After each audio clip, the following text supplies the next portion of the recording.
Salam saudara, hari ini kita bawa pujian penyembahan yang bertajuk Bagaikan Bencana Siap Dibentuk.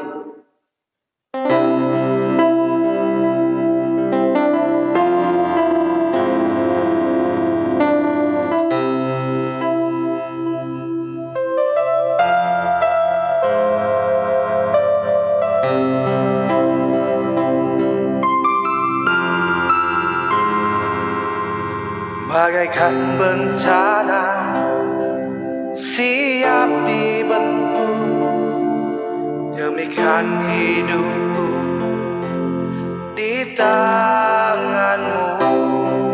Dengan urapan kuasa Rohmu, ku diperbarui selalu.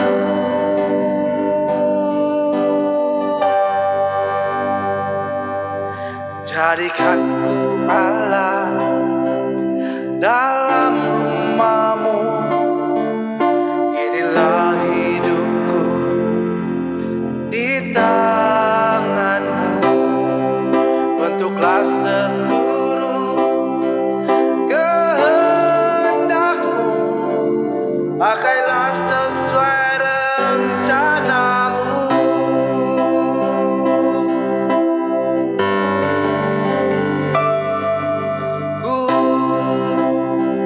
Mau sepertimu Yesus,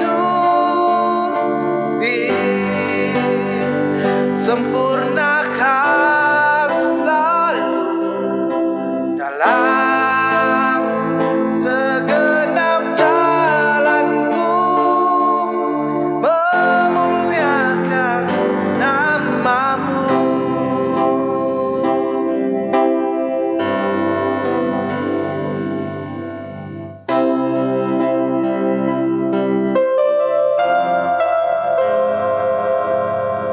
Jadikanku Allah dalam rumahmu, inilah hidupku dalam tanganmu. Bentuklah seluruh kehendakmu, pakailah sesuai rencanamu.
Shalom, saudara-saudara dan teman-teman yang sedang menonton dan mendengar pesanan hari ini. Saya berdoa Tuhan memberi hikmat dan pengertian kepada kita semua, supaya kita dapat membedakan apa yang baik dan dapat membuat pilihan dalam hidup ini. Amin.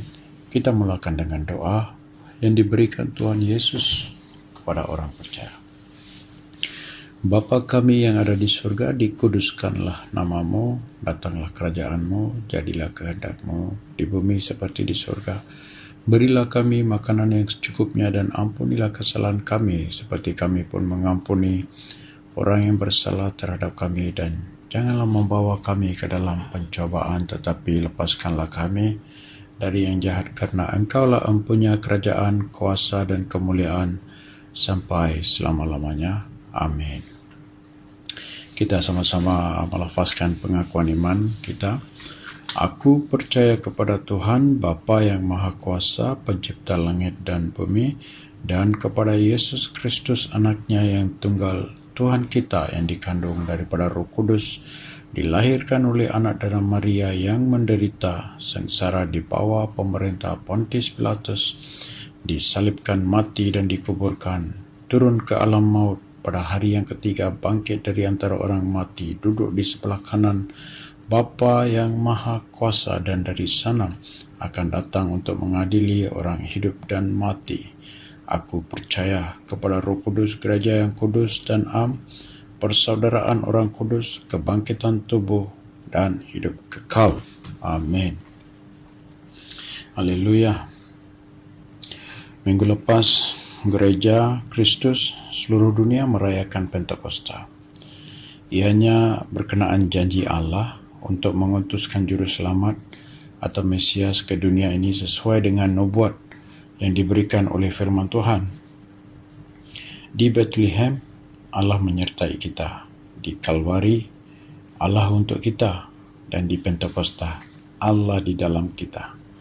Justru itu, perayaan Pentakosta atau perayaan kuasa Allah ialah merayakan keinginan Allah untuk memperkasakan dan tinggal dalam setiap manusia yang percaya. Manusia yang percaya ini dilihat sebagai seorang yang luar biasa. Mengapa? Sebab manusia ini sudah dijadikan anaknya. Ya. Orang ini dapat berhubung dengan Allah oleh perantaraan Roh Allah. Sebab itu ia luar biasa. Mungkin ada yang tertanya, bagaimana ya? Karena dosanya diampuni di kayu salib. Itulah sebabnya manusia ini dipanggil untuk melakukan kehendak Allah Bapanya, sama seperti Yesus, anak manusia, anak Allah. Ya, haleluya, puji Tuhan. Jadi dari Pentakosta, mereka yang dipanggil untuk melayani Tuhan diberi amanat untuk membawa berita baik, Injil keselamatan kepada semua manusia. Kita melihat contoh yang mereka ikut. Ya, mereka ikut Yesus. Satu perkara yang dilakukan Yesus adalah berdoa. Berdoa menjadi satu dasar yang terutama dalam pelayanan Yesus di atas bumi. Kita bacakan sama-sama 1 Timotius 2 ayat 5 dan 6 yang berbunyi begini. Karena Allah itu Esa, dan Esa pula Dia yang menjadi pengantara Allah dan manusia, yaitu manusia Kristus Yesus, yang telah menyerahkan dirinya sebagai tebusan bagi semua manusia. Yesus memberi peringatan kepada pengikut-pengikutnya. Mengapa kamu tidur? Bangunlah dan berdoalah supaya kamu jangan jatuh ke dalam pencobaan. Ya saudara-saudara, kita masih dalam musim PKP. Walaupun rumah-rumah ibadah dilarang beroperasi, namun tiada larangan atau halangan untuk kita berdoa secara persendirian. Ini adalah waktu yang diberi Tuhan untuk setiap orang Kristen membina mezbah doa mereka. Ianya adalah untuk Tuhan menyiapkan umatnya pada waktu keadaan semasa ini dan mengembalikan suasana kekeluargaan, yaitu perhubungan bapa dan anak-anaknya. Di dalam Injil Lukas bab 21 ayat 36. Berjaga-jagalah senantiasa sambil berdoa, supaya kamu beroleh kekuatan untuk mengatasi semua yang akan terjadi itu, dan supaya kamu tahan berdiri di hadapan Anak Manusia. Amin. Peringatan Yesus sangat tepat pada hari ini karena kita sedang melihat nubuat atau ramalan yang diberikan Yesus dalam Injil Matius bab 24 sedang berlaku di atas bumi. Kita lihat orang-orang yang menyesatkan berada di merata tempat, perang, dengar kabar tentang perang, tulah dan penyakit yang sedang merebak, keruntuhan akhlak dan moral yang begitu dahsyat sekali. Bangsa melawan bangsa, kerajaan melawan kerajaan. Baru-baru ni, kerusuhan di Amerika dan Hong Kong yang tak terkawal lagi. Belalang pelahap yang melanda Iran, kemudian ke Pakistan dan sekarang berada di negara India. Kita dengar tentang cuaca yang tidak menentu, bencana alam dan malapetaka di banyak tempat. Semua ini adalah tanda akhir zaman, yaitu permulaan penderitaan dan kesudahan dunia. Tetapi firman Yesus, orang yang bertahan sampai pada kesudahannya akan selamat. Itulah janjinya. Bagaimana kita boleh selamat dari semua yang digambarkan tadi? Mengerikan betul ya, saudara-saudara. Ia sangat menakutkan bila kita melihat diri kita mengalami perkara-perkara itu. Apakah jalannya? Apa yang harus kita lakukan untuk selamat dari semua ini?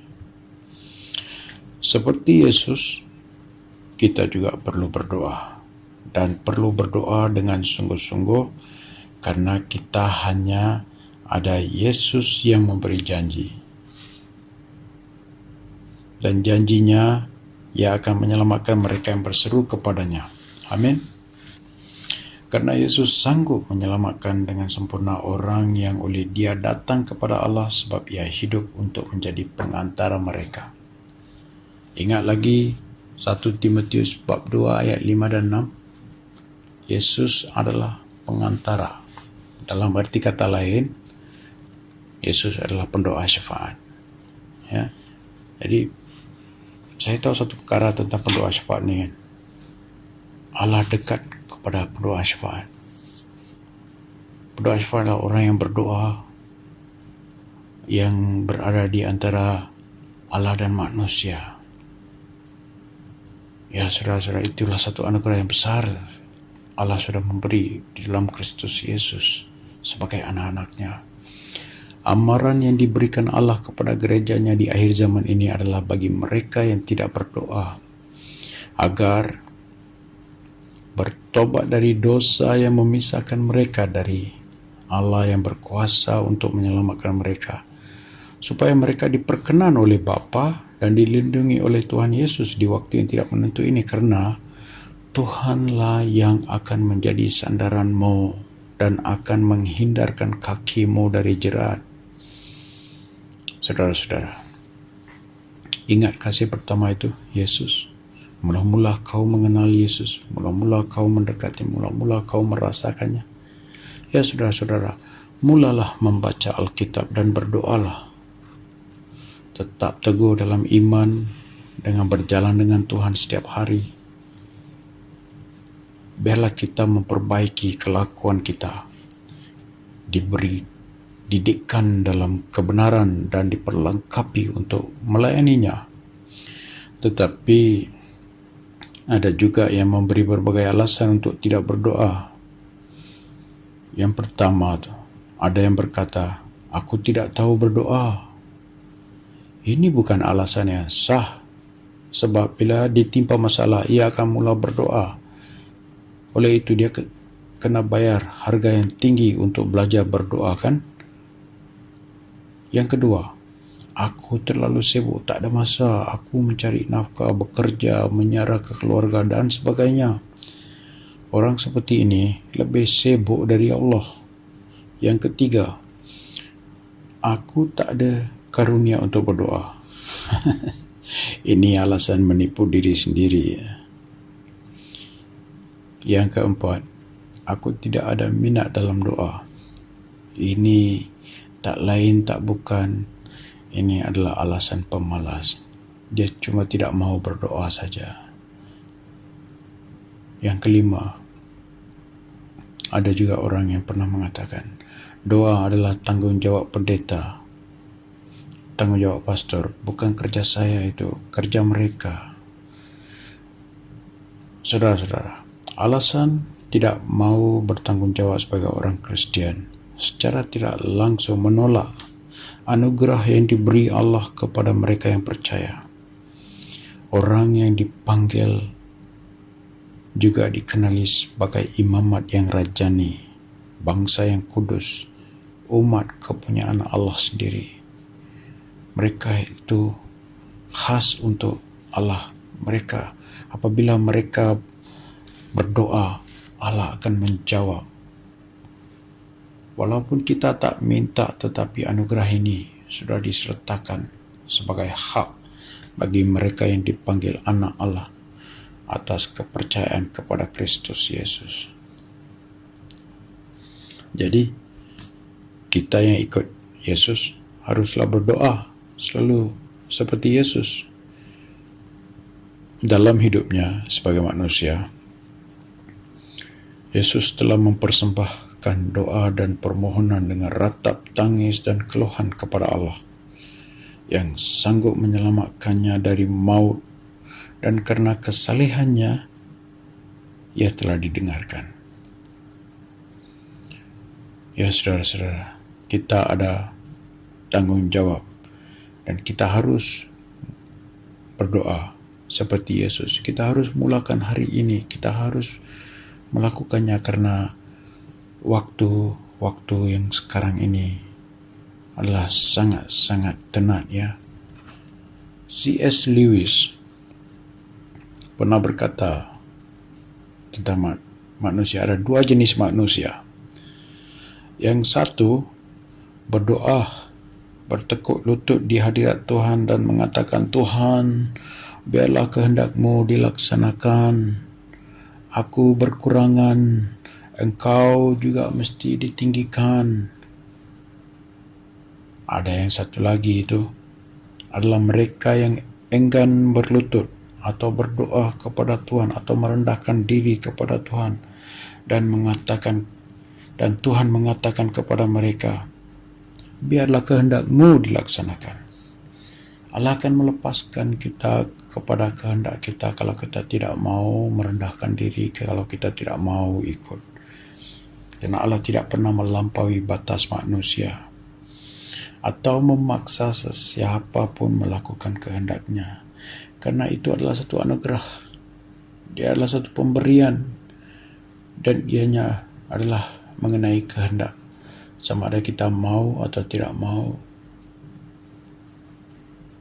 Tuhan itu adil dan tidak boleh dipersalahkan. Karena apa yang kita tabur, itu juga yang kita menuai.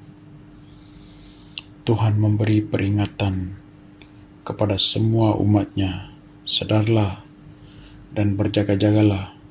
Lawanmu si iblis berjalan keliling seperti singa yang mengaum-ngaum dan mencari orang yang dapat ditelannya. Karena perjuangan kita bukan dengan manusia, bukan dengan darah dan daging, tetapi melawan pemerintah, penguasa dan penghulu-penghulu langit dalam dunia yang gelap ini. Melawan roh-roh jahat di udara. Roh Kudus dicurahkan pada hari Pentakosta 2000 tahun dulu adalah untuk memimpin umatnya sesuai dengan kepribadian Allah sebagai Juru Selamat. Yesus, Juru Selamat dunia. Karena itu, saudara-saudara, kita harus perhatikan bagaimana kita hidup. Pergunakanlah waktu yang ada, karena hari-hari ini adalah jahat. Usahakanlah supaya kamu mengerti kehendak Allah. Langit dan bumi akan berlalu, tetapi firman-Nya tidak akan berlalu. Selalunya kita putus asa dan berhenti berdoa atas beberapa sebab. Selalunya alasan kita tidak menasabah ya, karena kita tidak mencari kerajaan Allah. Sebab itu kita tidak mau berdoa, kita tidak konsisten. Kita tidak mau menabur dalam doa. Ada perkara yang perlu dibawa dalam doa. Banyak perkara sebenarnya. Bila kita bawa dalam doa, semua perkara kita bawa dalam doa. Kita bawa kepada Tuhan dalam doa. Kita boleh melihat tangan Tuhan mula bergerak melalui doa kita. Israel selalu berdoa dengan perkataan seperti ini. Bersyukurlah kepada Tuhan sebab Ia baik, bahwasanya untuk selama-lamanya kasih setianya. Ya saudara-saudara, kasih setianya kekal selama-lamanya bagi yang mengasihi kita. Saya berharap panggilan untuk berdoa diambil secara serius dan mengambil langkah yang sepatutnya. Karena dasar yang diletakkan itu teguh dan meterainya ialah Tuhan mengenal siapa miliknya, dan setiap orang yang menyebut nama Tuhan hendaklah meninggalkan kejahatan. Ia mau kita datang kepadanya kudus, sebab Ia kudus. Siapa yang boleh menolong kita dalam keadaan yang sebegini? Siapa yang boleh menyelamatkan kita dari COVID-19, dari masalah inflasi yang makin tinggi, harga yang tidak berpatutan, kehilangan pekerjaan, ekonomi yang makin mencengkam dan menghimpit? Pertama-tama, saudara-saudara, kita harus bertobat, dan umat Tuhan yang di atas nama Tuhan disebut merendahkan diri, berdoa dan mencari wajah Tuhan, lalu berbalik dari jalan-jalannya yang jahat, maka Tuhan akan mendengar dan mengampunkan dosa kita. Yesus namanya bermaksud Allah menyelamatkan. Dunia tidak boleh dipulihkan oleh seorang saintis yang dapat mencari penawar atau ahli politik yang dapat beri jawapan untuk masalah-masalah yang dihadapi dalam dunia ini, ataupun negara yang mempunyai senjata nuklear yang dapat memonopoli perdagangan sedunia. Apapun, dunia menghadapi masalah dosa. Ya, dosa adalah masalah yang dihadapi oleh dunia. Bukan politik, bukan keuangan, bukan penyakit, bukan apapun, melainkan dosa. Itulah sebabnya Allah mengutus anaknya yang tunggal. Barang siapa yang percaya tidak akan binasa, melainkan memperoleh hidup kekal. Dan Allah mengutus anaknya bukan untuk menghakimi dunia ini, tetapi dunia ini diselamatkan melaluinya. Saudara-saudara, cukupkah sekadar kita saja yang diselamatkan? Bagaimana dengan mereka yang sedang dalam perjalanan menuju maut kekal, kalau Injil keselamatan tidak diberitakan kepada mereka? Yesus mati supaya manusia dapat hidup kekal. Kebangkitan Yesus dari kematian adalah sumber pengharapan semua manusia yang menaruh kepercayaan kepadanya. Marilah kita berdoa. Marilah kita bertobat dari dosa kita. Kita satukan hati kita berdoa. Tuhan Yesus, semoga Roh Kudus-Mu tinggal dalam diri kami semua, sama seperti roh yang telah hinggap di atas-Mu, yang menganugerahkan karunia-karunia untuk kami melakukan kehendak-Mu. Berilah kami karunia pengertian supaya kami dapat terang cahaya-Mu dalam minda kami. Ajarlah kami supaya kami ikut jejak langkah Kristus dalam jalan kebenaran. Berilah kami ketabahan supaya kami dapat padamkan serangan-serangan panah musuh. Berilah kami pengetahuan supaya kami dapat membedakan antara baik dan jahat. Berilah kami kerendahan hati supaya kami dapat memiliki hati yang penuh belas kasihan.